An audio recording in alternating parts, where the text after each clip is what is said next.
اعوذ باللہ من الشیطان الرجیم بسم اللہ الرحمن الرحیم الحمدللہ رب العالمین الصلاۃ والسلام علی رسولہ الکریم وعلی آلہ واصحابہ اجمعین الی یوم الدین اما بعد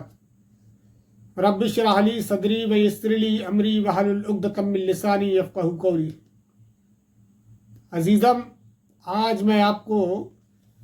قرآن کی عظمت پر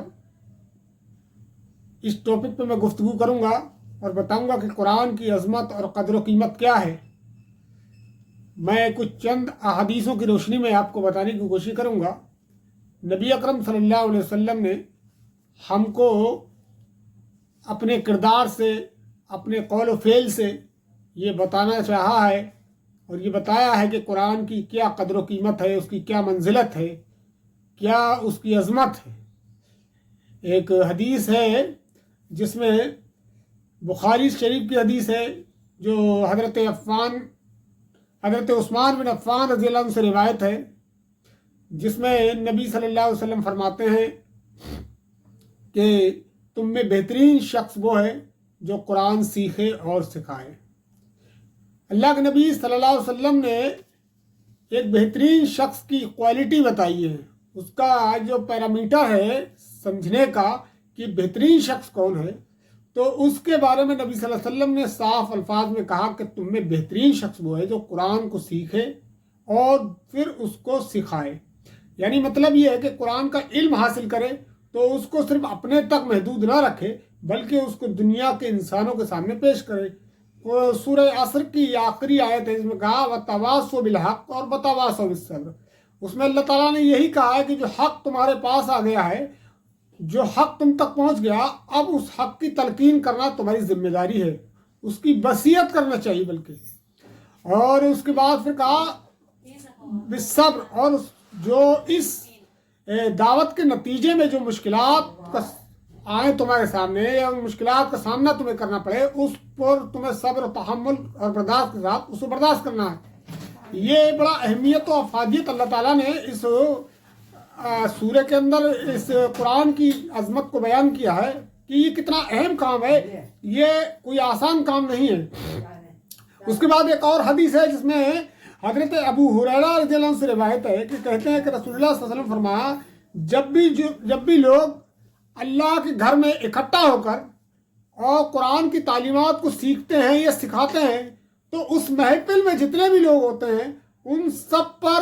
سکینت نازل ہوتی ہے، فرشتے اترتے ہیں اور فرشتے ان کے لیے دعائیں کرتے ہیں۔ یہ اتنا اہم کام ہے اور اتنی اہم کتاب ہے کہ جس کی عظمت کو دیکھیں کہ اللہ تعالیٰ بیان کر رہا ہے کہ جس جگہ بیٹھ کر لوگ قرآن سیکھتے ہیں یا قرآن کا ذکر کرتے ہیں یا قرآن کے درس دیتے ہیں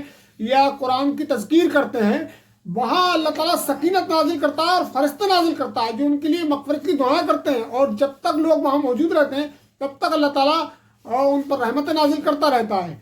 تو یہ اس کی عظمت ہے قرآن کی عظمت کو سمجھنے کی آپ کوشش کریں کہ کتنی اہم چیز ہے جس کو یہ قرآن جو اللہ تعالیٰ نے نازل کیا ہے۔ یہ رمضان کے مہینے کی جو فضیلت ہے وہ اس قرآن ہی کی وجہ سے ہے، کیونکہ قرآن اللہ تعالیٰ کہتا ہے کہ ہم نے اس قرآن کو رمضان میں نازل کیا ہے،